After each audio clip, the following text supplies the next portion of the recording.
and welcome back to A Dancer's Mindset with myself, Isabella. Thank you so much for joining me today. We're going to be speaking with Skylar Brandt. Now, Skylar is a principal of American Ballet Theatre, and we've probably all watched her on social media do her amazing turns, her amazing tricks, but all that comes from sheer hard work. She's someone with an amazing work ethic who is extremely determined, and seeing her now as a principal dancer of ABT is something that is massively deserved. Let's meet Skylar.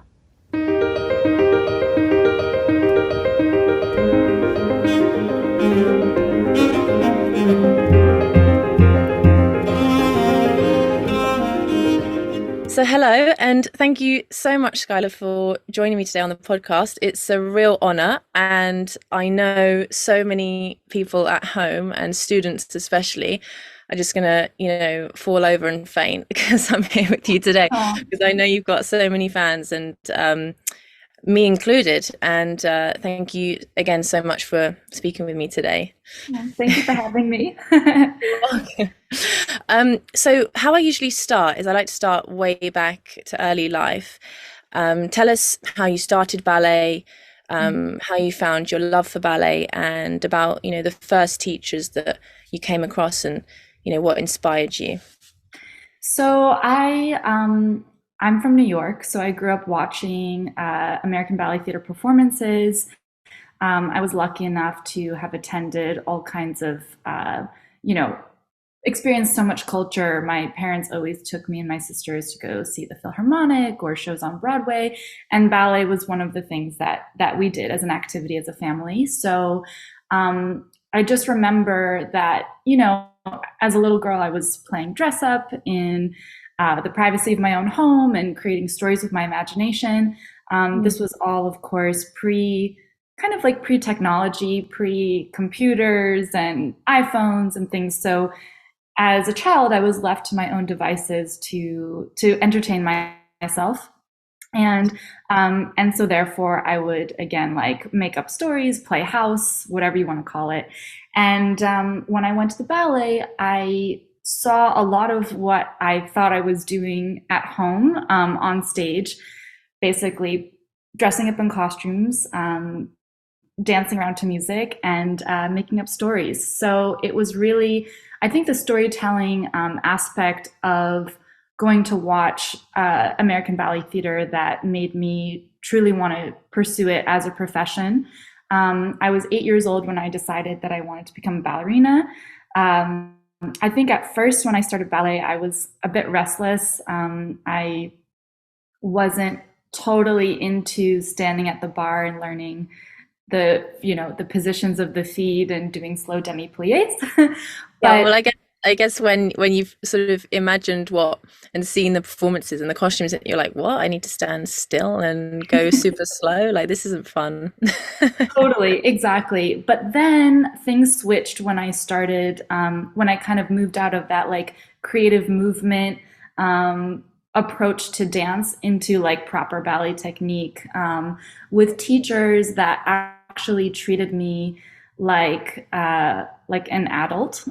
That's what really hooked me, because the minute that I felt that element of mutual respect and also striving for this perfection, I always thrived on challenges, and so that really made me want to go further with it.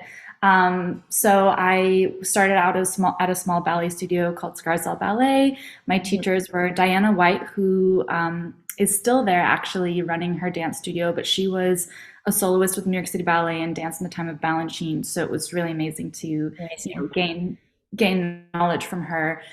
Christian Claessens, and also I was taking lessons with Valentina Kozlova, and it was amazing to be exposed to a few different styles of ballet training, and I found it really interesting. So that's kind of how I began, and then I just kept going with it because I found it to be fun and challenging.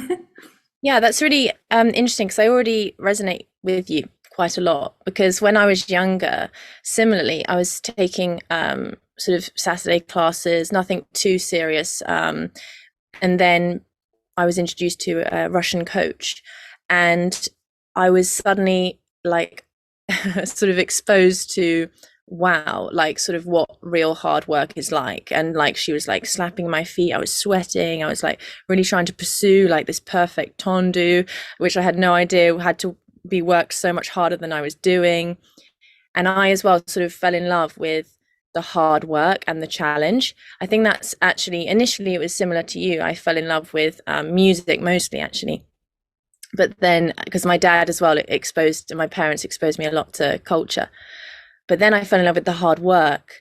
And I want to get into talking with you about your coaches, because obviously you mentioned Valentina Kozlova, and you also worked with Susan Jaffe and Fabrice Herolds, is that right?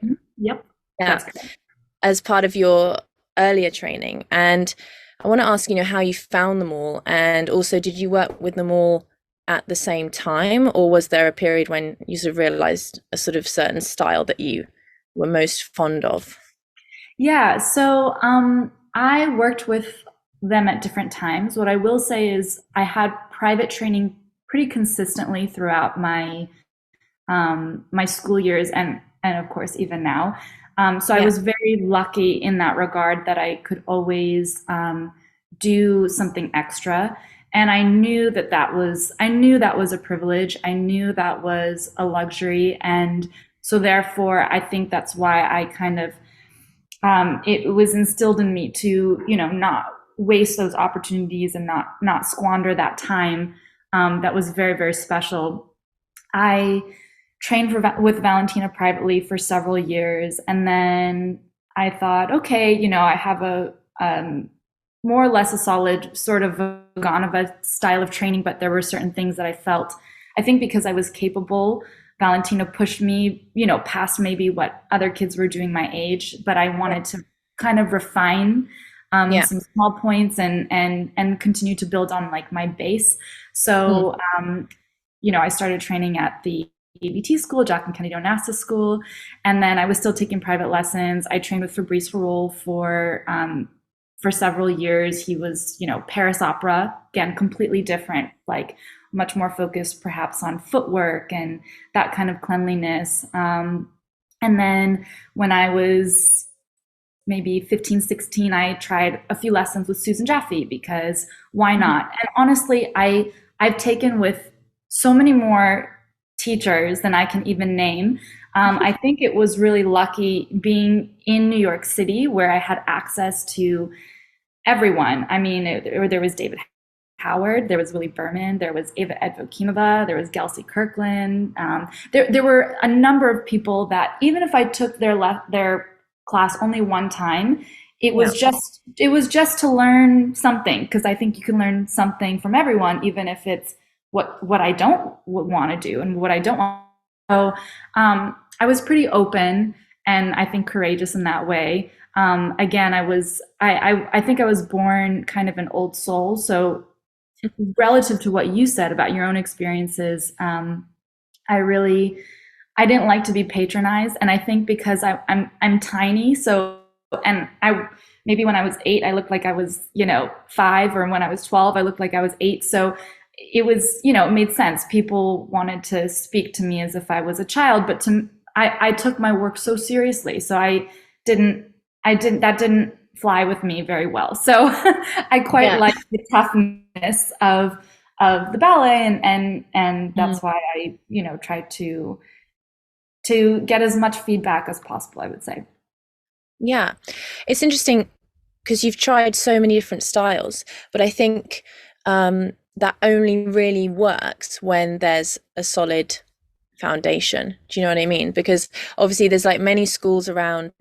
I feel like, well, the best schools work because they work in a particular style and there's this foundation that they progress on. And then these dancers, obviously, when they're in companies, go off and do many different styles, but the foundation's always there.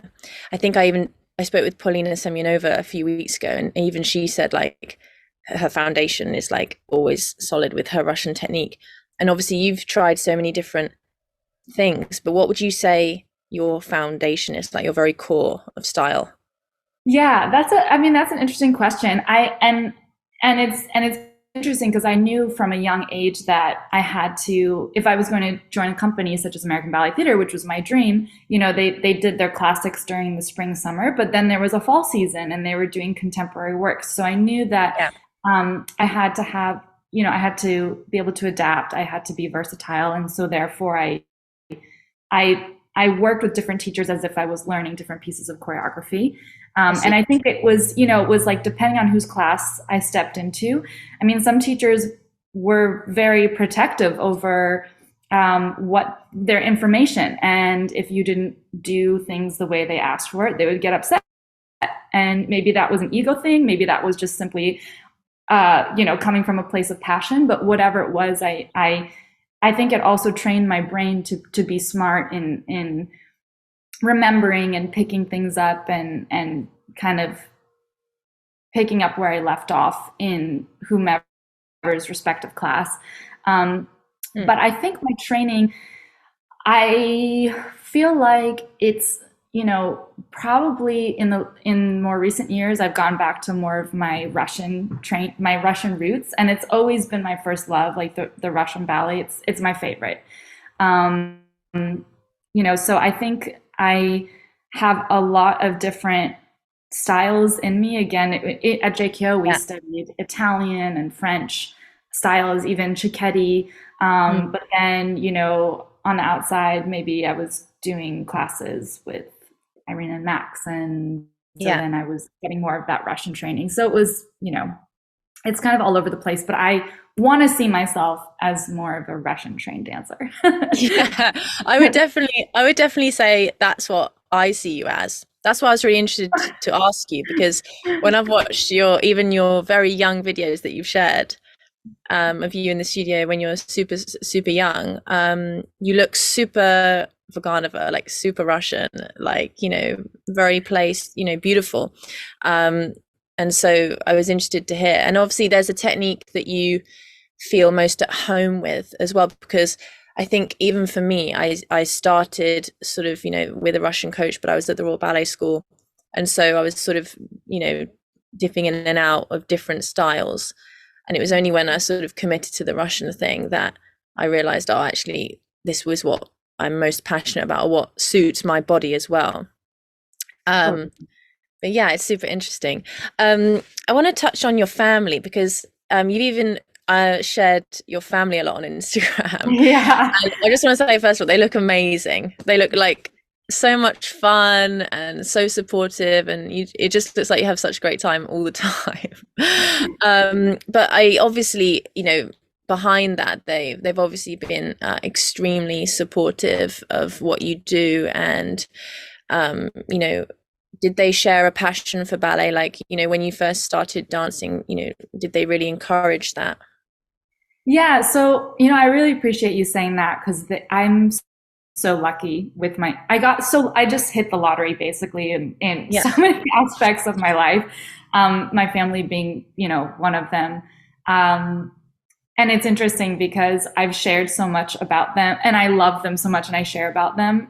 Now it's like or even during my performances, people will be like, I think, like, I saw your parents, and, I was going to go say hi, but I felt like that was weird because I just know them from Instagram. And, so people actually like know who they are, and will sometimes go up to them at one of my shows and just be like, hey, Barbara and Gary, like, I know you guys through Instagram, which I think they get a kick out of too. But my mom, she was trained in classical piano, and she did some ballet growing up, but never pursued it professionally. She actually was a very famous fitness trainer in her time. She sort of did jazzercise before jazzercise was like coined a thing. Yeah. But she was like a fitness mogul. She had classes, like open classes in New York City, and her classes would sell out so quickly that people would even purchase like entry to her class and take it from outside of the studio through the hallway. As long as they could see in the little window and with the door open, they were there taking her class. And so it's very cool, because I think that's sort of where I get some of my more like entrepreneurial spirit, and sort of because my mom was like that. She just, if she had an idea, she could sell it to you really well. And she's very enthusiastic, very energetic, and she just has a great energy about her. So she was an amazing fitness trainer. She was on the Regis show a few times. There was back in the day on Good Morning America, she was Joan London's personal trainer, did a whole VHS tape workout, which I think you can still search on YouTube, with the high cut leotards and the amazing. And just, ridiculous and amazing all at the same time. My dad, I mean, I think he has an appreciation for things, but was never into the ballet until I got more into ballet. And then now he's very knowledgeable, has all of his own opinions. It's really cute to see how his knowledge of this world has grown, and he loves it now. And then my sisters actually, so they're quite a bit older than I am. And I remember my mom tells the story. So at the time, my sisters were going to dance. We wrote another local dance studio. They were taking everything, ballet, jazz, hip hop, whatever. And I guess we were there so often that one time I asked my mom if we lived there, if we lived at the dance studio. So that's, gives a sense as to how much time we spent basically commuting back and forth with classes. My middle sister, Taylor, she was actually an amazing dancer, but never wanted to pursue it professionally. But she went into photography, so she's super artistic. And actually, it's like, we like to shoot with each other all the time. And I just feel really, really lucky to have a photographer sister in the family. Yeah. And then my oldest sister, she hated every ballet class she ever took. She would play hooky. She had one teacher who, like, her feet were really bad. And so one teacher would say to her, like, hey, ski boots, because her feet looked like they were like permanently stuck in ski boots. She'd be like, hey, ski boots, go do échappés in the corner. So she didn't like that, but she ended up becoming a professional dancer for the Knicks basketball team. So like she achieved the top tier of the hip hop career, which I think is incredible. We used to go watch her perform. That's amazing. Really amazing. She's really an incredible hip hop dancer. So we used to go watch her performances at Madison Square Garden at halftime. And then she ended up retiring after some time, and she moved into acting. And so I think we all have, we all have some artistic tendencies. Yeah, and you're all very, very talented, very creative. And I definitely think that's, in no small part thanks to the environment in which we grew up, which was one of just support. And I think, it was like with my parents, as long as we were doing something that we were passionate about and that we loved to do, they were there to nurture us and to support us and encourage us in those ways. So we were really lucky. There was no like, you must become a doctor or you must become a lawyer. That's so difficult. Which is, I understand why that could be a thing in a lot of families. Of course, parents want to set their kids up best for success. But I think in my parents' eyes, success was finding enjoyment and fulfillment out of life, no matter what that looked like. Yeah, well, I think that's an amazing message. They've obviously done a really good job. But also just because I feel like that's what makes things most sustainable, like as a long-term life. Like it's not about winning or something, it's more about enjoying it, because success comes after that. As long as you enjoy it and are happy, then you're going for it and you're passionate about it. Success is sort of inevitable if all the ingredients are there, like the hard work and the passion and things. Totally. I think it's going to give you the best chance to succeed, as you say. So yeah. But honestly, they look so fun and so amazing, and just you've got an amazing support system there, which I think is so crucial. And I do feel bad for the dancers out there, because I do get messages from people who are struggling with their parents not supporting them mentally. Would you have any advice for that? I mean, I can't imagine. And the nice thing too about my family is because we're from New York, and a company like ABT is so international, and dancers come to ABT, they join at 17, 18 years old. They left their countries, they left their families. My family likes to be like a surrogate family to everyone else. So yes. It's nice because my friends are pretty close to my parents and my sisters. And so, and they have their phone numbers and they can, I always tell my friends, like, just call my parent if you need help or something, or you need advice or just whatever, like call my parents, they're there for you. And they do, they take advantage of having like a New York family. And it makes me really happy because I love my colleagues and my parents love them. And so it's wonderful. But I think, of course, the difficult thing is that you don't choose your family. You don't choose your parents. You have no way of, that's your blood. So I think for the dancers who are kind of struggling with maybe a lack of support and a lack of understanding, I think it helps perhaps for them to realize that, they're not the only ones in that boat. Of course, it's really challenging, but people do make it without that support system. It's just, you might have to find that support other places, be it in your chosen family, like your friends or your teachers or something like that. Find it elsewhere, basically. Yeah. If only everyone has your parents. Exactly. I know. That's literally how I feel. So let's fast forward now. So in 2011, I think you joined the corps de ballet of the company, and then in August 2015, you worked your way up to soloist. In the company. So initially, joining corps de ballet, how did you feel being in the corps? Because obviously deep down you want to be more than in the corps. And I think a lot of people actually struggle being in the corps de ballet, especially if they've done well in school, and now they have to do the time. So tell us about your experience there.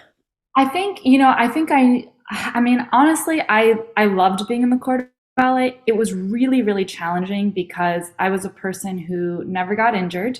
So I was always on. I also was, because I wasn't getting injured, I was filling in for people who were injured. So I was doing my own work. I was doing the work of my colleagues. And then I was fortunate enough to get opportunities. And so then I was doing soloist and principal work all at the same time. So I was, for a period of time, I was drowning in work, physically, mentally, emotionally, it's like, but I also took so much pride in what I did. There was never a moment I went on stage and like didn't try my best, even if I was a tree in the back of, in upstage, right? Like I was going to be the best tree I could be, because that's the way I'm wired. I just, I can't like half-assed anything. No. But I really found a lot of value and a lot of satisfaction by being in the corps, because again, I'm a short dancer. I was always the line leader. And so that felt like a very special position to be in. I was leading the corps. I had to be exactly on my counts, my steps, my spacing, because I had a whole line of women following me. And I took that very seriously. Again, I thought that was a huge responsibility that was bestowed upon me. And so I wanted to be the best line leader that I could be. I think dancing so much was, again, it was great because I was on stage all the time, but I was still struggling with like pains and fatigue and exhaustion and all the things. But I didn't want to complain or speak up, because the minute I do that, they're going to start to take away, my soloist and principal opportunities. They're going to say, okay, you can't handle it, then just stick to your core stuff. So, it was a really trying time in my life, but one that I really valued, because it's like in school or in a second company, again, they're smaller groups, and perhaps the repertoire is not one of 24 swans. So it taught me how to stay in line. It taught me about peripheral vision. It taught me how perhaps, it wasn't the case. It wasn't my case, because again, I was short, so I was always in the front, but maybe if someone's off the music, you're going to have to still follow them. You can't be the right one all the time, because it's about the unison. So, I took away so many important lessons from that, and just the respect of the female corps. I mean, it was like definitely the most challenging time in my career. And I remember when I was in the corps and I was struggling to stay alive in the corps, I remember Hiso, who's a principal at ABT and has been for many years now, she told me, she was said, yep, that's going to be the hardest time in your career. And I thought, wow, it's like across the board. So I have a lot of respect for those women who are out there every night and who are really like creating the atmosphere. They're the backbone of any ballet, and they're so important. And sometimes I do miss that. It also gives you that sense of like community and Yeah, and camaraderie. teamwork. Yeah. Unity, exactly. It's all the things, and I found that to be really important to learn. Yeah. So when you started progressing, obviously you mentioned how you had to fill in for people a lot when in soloist roles as well. So obviously you're in the corps and you're really, really busy. And then you're also filling in for these soloist roles, hoping to eventually be promoted. So there's a lot of pressure on you. And often all these roles are last minute, right? Yeah. So I got the majority of my opportunities in my career because of last minute injuries and that kind of thing. And this is where I had a switch in mentality Okay. eventually, because basically, like the first time I ever debuted like a full length classical ballet was when someone got injured for Corsair, and basically my director called me up and said, can you learn Corsair, like 3-act ballet, and you're going to perform it opening night, which is Monday night. And this was, I think, it was Thursday. It was like either Wednesday or Thursday. So I was like, yeah, I will. And basically I was in my apartment. I got the archival tape. I learned the whole thing. And the next day was full calls already, because, we were 3 days away from opening Corsair at the Metropolitan Opera House. So, there was no really like private rehearsal. I was just all of a sudden full call with the company, a run through of the whole ballet. And I mean, I had the time of my life. Again, speaking of challenges, I was like so excited to tackle it because I knew I could do it, like at least mentally, and I can pick up choreography quickly. And just kind of one of these scenarios where you're faking it till you make it. And I knew, well, I'm already saving the day and there's no expectations because I've never done this role before. So what did I have to lose? To me, it was just exciting. And so, I mean, I jumped in. That's how I did my first principal role. And I didn't even feel nervous because I was just so excited. Wow. Yeah, that I think I had so much in my head, like even just choreographically, and where are the quick changes taking place and which wings do we come in and out of? I mean, I was in the theater until 5 o'clock in the evening on Monday watching other casts do the tech rehearsal, and people were saying, Sky, don't you want to go home and rest? Like, you're on tonight. Like, and I was like, no, I have to see where I'm exiting and entering. So, that was, and honestly, my career kind of progressed like that for many years. And I was very grateful because I knew that the staff was calling on me because they knew that I was capable. So it was a big honor. However, at a certain point, my mentality switched because I no longer wanted to only be on stage because of the misfortunes of my friends. Like, I don't wish injury upon anyone, especially people that I love and respect. So, and that was really the only way that I was getting out there to do these major roles. So there was a year that I went to my director, and instead of saying, okay, we're about to go on a 9-week layoff and I'm going to see in September, what should I work on just in case? I went to him and I said, what will I dance next year? And so it was a different way of approaching my meeting with my director, because at that point I felt like I had earned a show ahead of time as opposed to just being thrown on stage, whenever something unfortunate happened.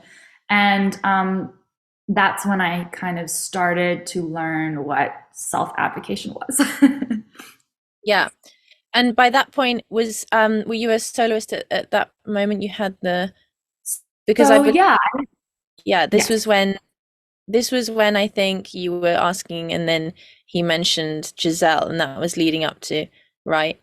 Yes. Your eventual lead role, which we'll talk about in a minute. But I want to talk about now your privates with Irina and Max, because obviously as you were learning all these soloist roles last minute, did you sort of preemptively learn some of them, with, Irina and Max, and, when did that start, that relationship?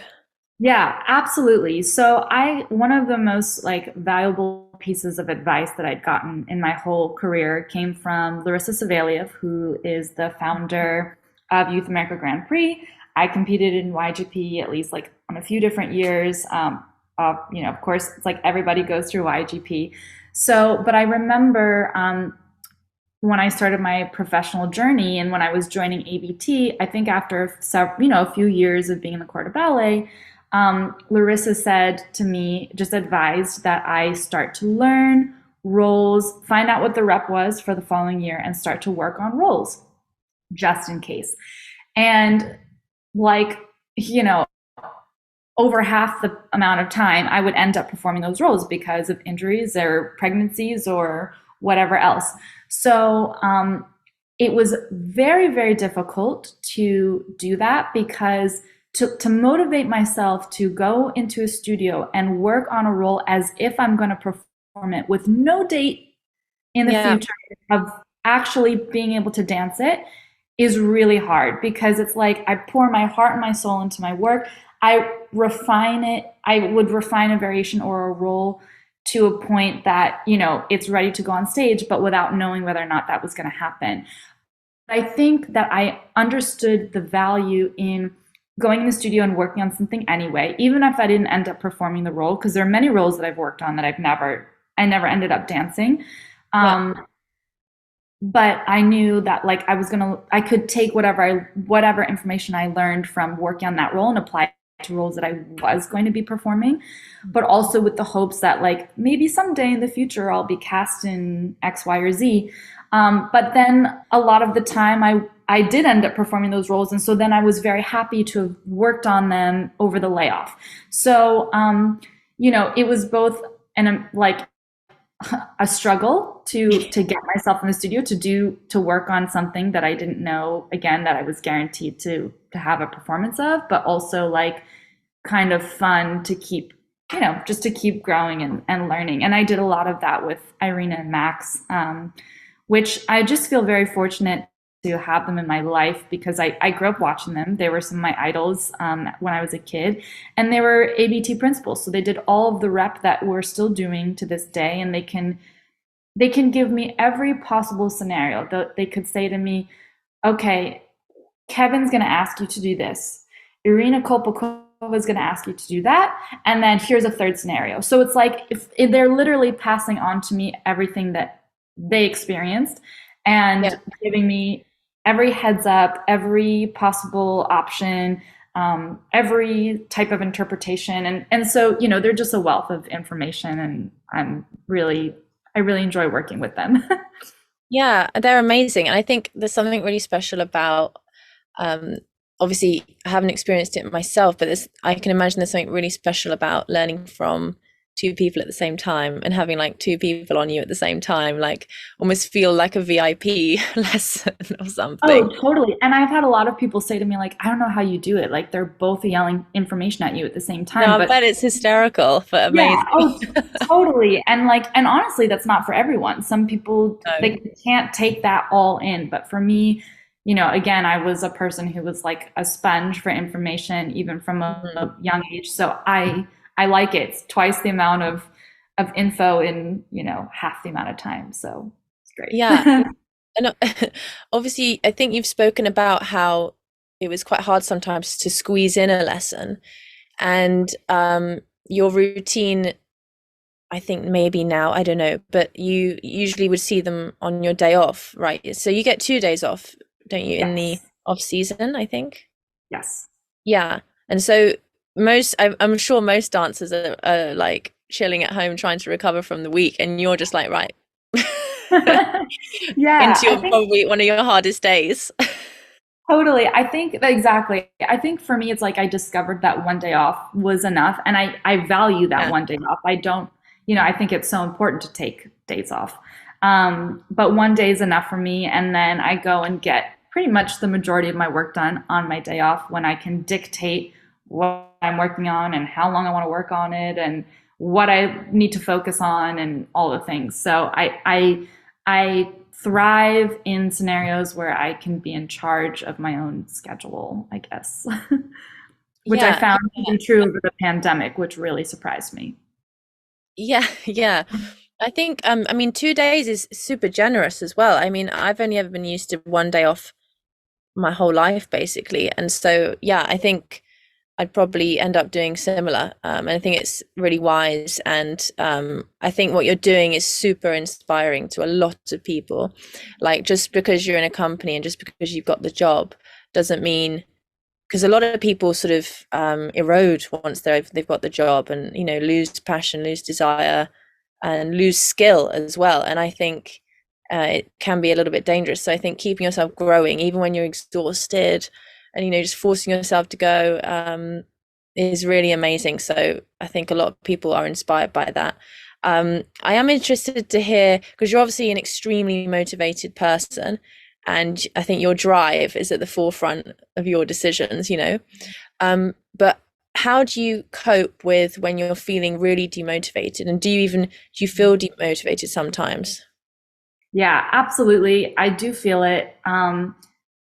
And sometimes I can feel it for weeks on end. Like Yeah. it's definitely, it's hard to fight it. I think what we sometimes forget as ballet dancers is that we are not like we're artists. And so, you know, it's, and we're creating art every time we step into the studio, even if it's just a ballet class. Like, yes, it's training, but it's still artistic. And so, I don't know, was Picasso painting every single day because he's like working on his craft, or did he paint when he was inspired to do so? Similar Yeah. with a writer, are they writing every day? And probably a lot of artists are, because it's putting more hours into doing something and trying to do it well. But by the same token, it's like, if you're lacking inspiration, how can you create good art? And I think I feel that often. But what I also try to remember is that even on the days where I'm feeling my worst and I'm like the worst version of myself as a dancer, by showing up, I've already practiced like mental strength, Yeah. mental fortitude. I'm building on that, even if like my body's not responding and is putting up a wall, or my heart or my emotions, like at least my mind has that strength to be there when I need to be there. Even on the days again when I feel like I really suck, I'm still learning something. I'm still making progress. And I think it's also good to keep in mind that sometimes, like, now that I have shows that are scheduled ahead of time, when I'm going to have to do a full length, like Swan Lake or Don Q or what have you, who knows if that's going to be a day where I feel like it, but the point is like I have that scheduled date, so I'm going to need to do my work on that date and do a whole performance of something. And I think by showing up to the studio, even when I'm not feeling motivated to be there, again, it's just practice for the future, because it's like, who knows? Yeah. Yeah. And I think, yeah, just a really important skill to have is sort of accountability to yourself, Yeah. showing up each day, and you always feel better when you show up, you know. Absolutely. And what I will say to your point, which I think was also ingrained in me in a really great way, is like there were times, especially when I was younger, when I wanted to quit, like fully quit. And my parents would always say, okay, that's fine. You don't have to do this anymore, but you have to finish out the year. So it was like, as parents who either paid tuition to my dance school or enrolled me in something, it taught me obviously responsibility to finish something that I started. Like if I made a commitment, you need to see it through. And then you can decide what you want to do from there. And of course, always by the end of the year, I was like ready to sign up for the next year. Yeah. But it was a great lesson to me that, you finish what you started and then you can reevaluate. And so I think that's also part of my mentality a lot. Yeah, because I think emotions can run havoc, and we always feel more rational when we wait and don't act in the time of, massive emotions. And I think, yeah, that's clear. That's what's kept you going, basically. Yeah. So yeah, amazing. So let's move on now to, we briefly touched on it earlier, because you have meetings with Kevin, or you had meetings with Kevin each year. And then there was a particular meeting that was a bit different because, you put your foot down a little bit and was like, hello, actually tell me what I'm going to be doing next year. Right. And then tell us about that and what he said. Yeah. So basically I would always have a meeting with Kevin at the end of every Met season before we'd go on a 9-week layoff. And I would say to him, what should I learn for next year just in case? And he'd always make a joke like, learn everything, which had some validity to it, and I would go away on my breaks and I'd work on everything. And then sometimes I'd get to perform those things and sometimes not. And then there was one year where I thought, I'd really like to have something of my own that I know I'm going to perform ahead of time, that I can actually give myself proper amount of preparation time, X, Y, and Z. So I went for that meeting. I said, what will I dance next year? And he told me, he said, keep a strong eye on Giselle. And so I was like, great, fantastic. Went away for 9 weeks, worked for 9 weeks with my coaches on Giselle, got it to be performance ready essentially. And then I came back in the fall, and whereas I would normally just wait and see what happened, I had an inkling that I should probably follow up on our conversation over the summer.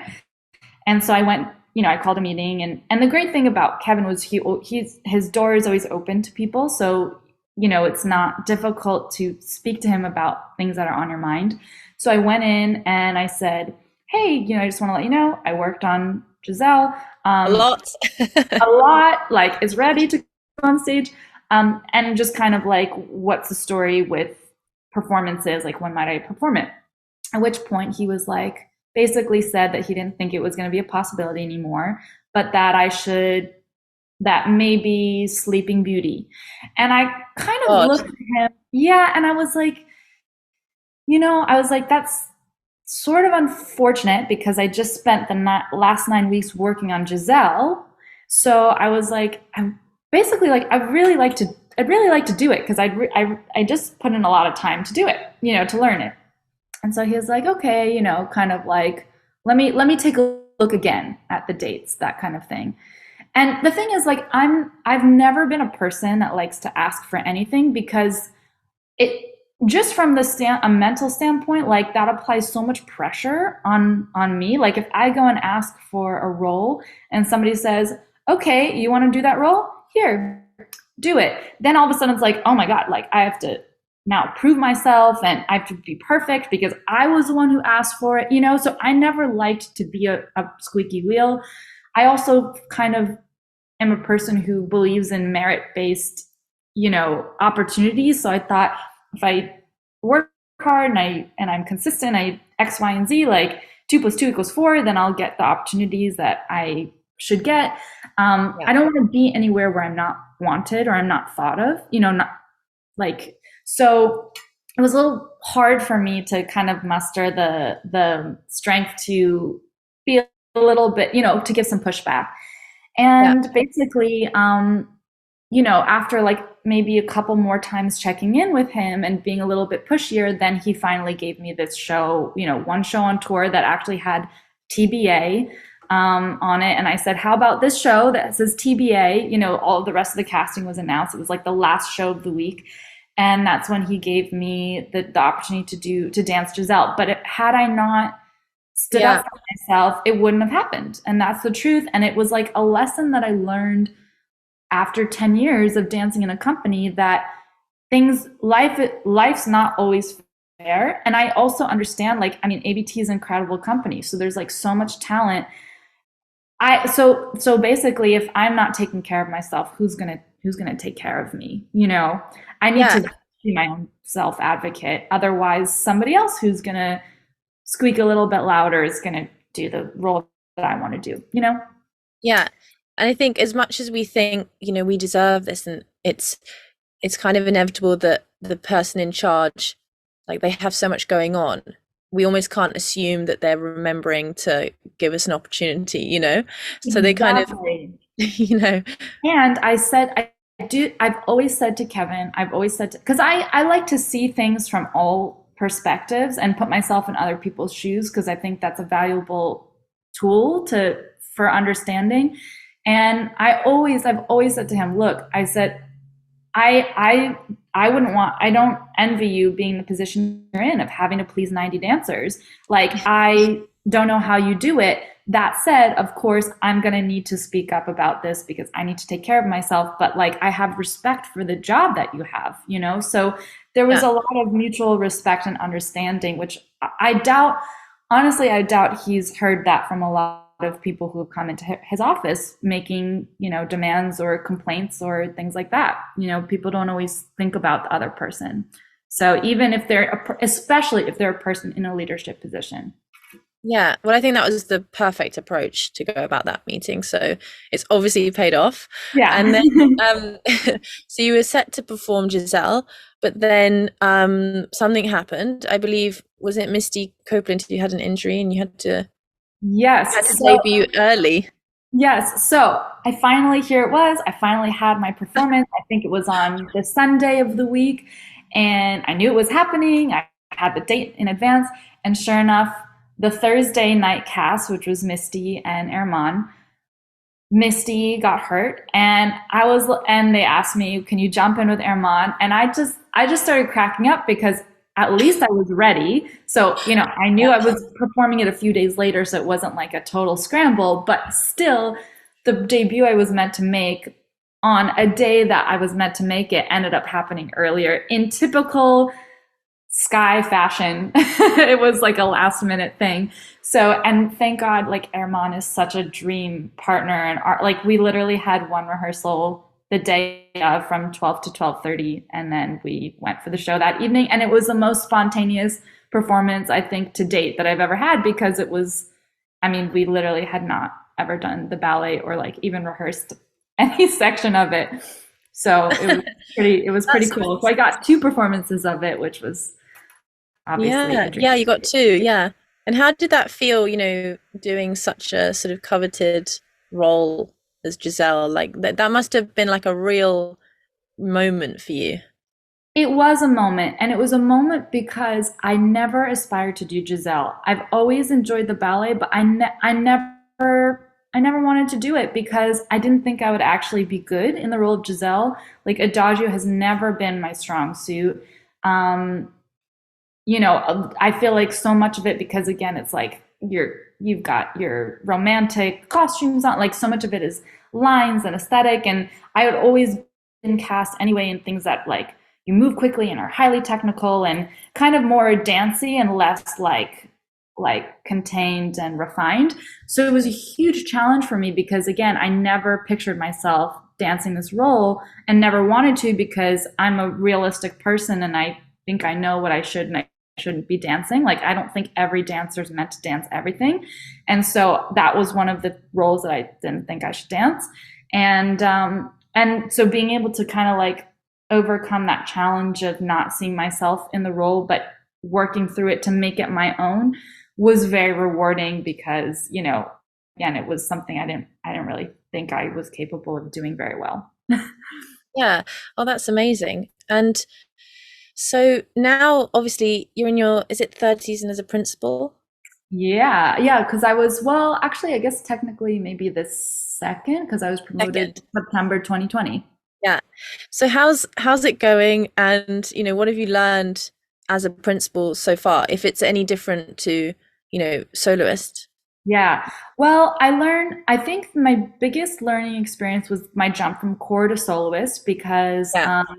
Yeah, I very went different. from being, yes, I went from being on stage again, like every day, every act, every performance, to only like a couple times a week. And I was getting out of shape, and I was getting like, I had all this free time and I just didn't know what to do with myself. And, um, Yeah. I had to, I think, I don't know, be even more responsible for putting in whatever work I needed to put in.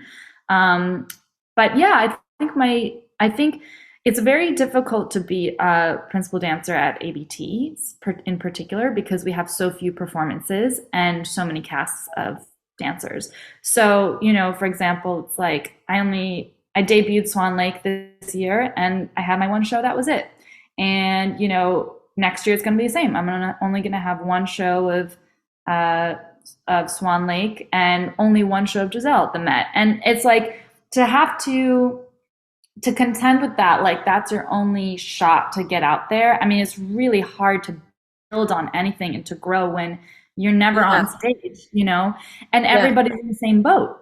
So I think I learned, I'm learning how to find outside opportunities and to kind of like try to create more opportunities for myself, both to get out on stage, but maybe to explore other aspects and avenues of the industry. But again, to be able to prepare myself well enough that when I go out there for my one shot, that I'm going to do the best I can do and feel confident enough to go out there knowing that that's my only shot, basically. Yeah.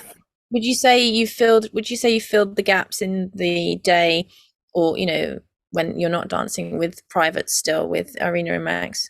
Yeah. I try to, I try to see them as often as possible. And then, there's other things like I'm still teaching a bit, like, which I had started over the pandemic, and, just, I guess, ways to stay active. So I'm not just sitting at home on the couch. It's really hard. Yeah. Really hard though and especially like, for example, we don't get our schedules until 2 days in advance. So it's like, how can you even really plan anything when you don't know where your breaks are in your day, that kind of thing. Yeah, no, it's really tough. I mean, when I was with Eifman Ballet, so I was with Mikhailovsky and then I went to Eifman, and I was there as a soloist, and I massively struggled with it's a really small company, so there's only like 2 studios. So we would the corps de ballet would rehearse all day, and I would have nothing in the day, and then we would rehearse from like 7 till 10 p.m. and I'm like, I've lost all momentum of the day. Like, wow, yeah, so you might as well stay home until you have to be there at 7. Right, which was so difficult. So I'm like, hey, how can I fill the day? Because obviously, I also felt like I'm getting out of shape, so I was like going to the gym and going to like, Pilates, and like, it's really tough. And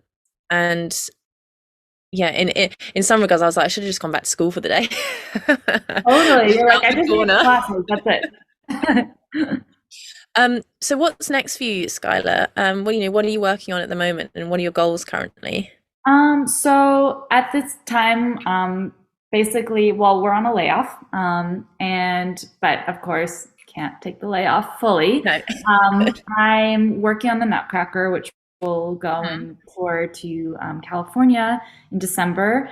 But I'm also revisiting Giselle because that's coming back next season, and I'll touch on Swan Lake, which is going to happen again next season, and then I'll probably, I don't know, I'll just pick like a random ballet to continue to learn something new. Like when I was coming back after our summer layoff, I decided to work on Sylphide with my coaches, which is a ballet that's not coming back in any foreseeable future at the company, but I'm like, I love these variations and it's a great ballet, and I'll gain my strength again and learn something. So what's quite nice is, because obviously you must be getting more guesting opportunities as well now. Like you can also probably perform the stuff that you're not performing in the company, like at your guestings eventually, Yes. Yeah. I think a lot of go on. No, I was going to say, and sometimes that's actually, it's like you have to create your own opportunities by using your guestings to do that. Because, for example, it's like, maybe like Romeo and Juliet's coming around next year, but I'm not cast to do it because there's already too many casts of other principals doing it. Even though it's a dream role of mine, maybe I'm going to have to just do the balcony pas on a gig somewhere. If I want to dance it, I'm going to have to create that opportunity for myself if I can, Yeah, I think a lot of the Royal Ballet dancers, because obviously the rep's very particular and they don't do sort of the more Russian-y ones like Corsair or something. So I think they love to use that opportunity to perform Corsair and things like that. Um, but before we're approaching the end of the interview, but I also just remembered I watched an interview once where you were preparing your point shoes. I think with Josephine, Yes. um, yeah, the point shop, and your point shoes are like. I was watching, I was like, well, number one, they're so low maintenance, but also you basically dance on like half a shoe. Yeah. Right. So explain what you do to your shoes, Skylar, to like people at home. Yeah, so basically, I don't have very flexible feet. Like, so I need honestly like all the help I can get to get over my box, if you will. And it wasn't until it was actually a dancer. Her name is Gemma Bond. She actually danced at the Royal Ballet before she came and joined us at ABT. And she told me, "Well, why don't you cut out some of your shank? Because of course, you have customization like with your shoes." And I think I had maybe 3/4 shank, but I didn't think, oh, I should cut out more of it. But what I do is basically on the inside of the shoe, I take a box cutter and I saw off half of my shank so that when I go up on point, I can pretty much do this, and it's just the box essentially that is giving me support, but the rest of it feels a little bit more like a ballet shoe. And again, that's simply because I don't have flexible feet that mold shoes in a really desirable way. So I need to do something extra to help my foot look better. And so that's part of why I do that. And crazy enough, my shoes last me like 2 months. I could wear the same pair of shoes for every rehearsal, every class, every performance for like 2 months, having cut them out. And that's just, again, goes to show you how inflexible my feet are. Strong. But I think they're just strong. just, I'm like, I can just keep wearing them. And it's funny because the point shoe won't, like the person who gives us our shoes, it's like I'll come around for my one bag of 10 pairs of shoes every like year and a half or so. And sometimes I'll walk in her office and she'll look at me like, yes. And I'm like, oh, I just came for a bag of shoes. And she's like, oh, right. Like, cause I'm never in there asking. Right, you work here. Yeah. So I'm kind of lucky. I'm as you said, low maintenance in that way. I'm hardly ever sewing. And it's funny. It's like the ongoing joke at the company. Anytime I'm sewing a pair of shoes, my friends will come over and be like, wow, Sky, a new pair. Like, and I'm like, yeah. That's amazing. No, that's so great. So you never get injured and you only use one pair a year, basically. Yeah. I will say that I'm not like, I'm not one of these double jointed people. My legs don't go like behind my ears. My feet are not that flexible. They look nice. I'm definitely, thank you. Also partially because I wear arch enhancers. So I like, you got to do what you got to do. I think a lot of people do. Yeah. Oh, totally. Yeah. I think more people wear them than people realize. Because I don't think people are always that open about it, which I understand. I don't really care telling people because it's like, what's the difference? But yeah, I think my kind of like tight body it's great because I don't get injured really very often because I'm not like some loosey-goosey person. So I've come to appreciate my limitations for, the purposes. No, I think there's, real positive effects of being slightly smaller because, being tall, oh my gosh, it is like a full-time job staying injury-free.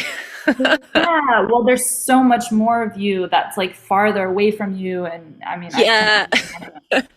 Yeah.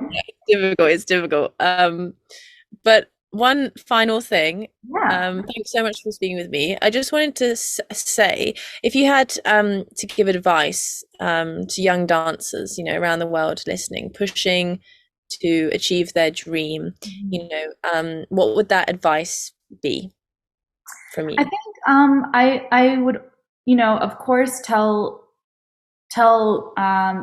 students in training that you want to keep doing it while it's still fun. Like, I think this profession's too hard to do, and it doesn't pay enough money, and you're not getting a lot out of it unless you're really enjoying what you're doing. So I always try to tell people that they should remind themselves why they started in the first place. It should still be fun. But also, it's so important to stay open to feedback and criticism. And it's not to say that, every student should always agree with necessarily the feedback they're being given, because we're all smart and have our own brains and our own thoughts. And like what we have, opinions can differ, but I think staying open is really important, because also it's just a good way to approach life in general. It's really easy, obviously, to get defensive or to feel like, correction is an attack. But especially because dance is so personal. I mean, it's about you and your body and your everything. It's so personal. But I think, remembering that any piece of feedback that comes your way is just designed to make you better, get better, is really important. It's just all your mindset and your perspective. So I would encourage dancers to, again, have that humility to understand that we're always going to be students. I'm forever going to be a student of the art form, and and that's the way to approach it. That's how you get better. Yeah, that's amazing. And I think what you said earlier about when you were just having your private lessons and how you sort of cherished that time and didn't waste it.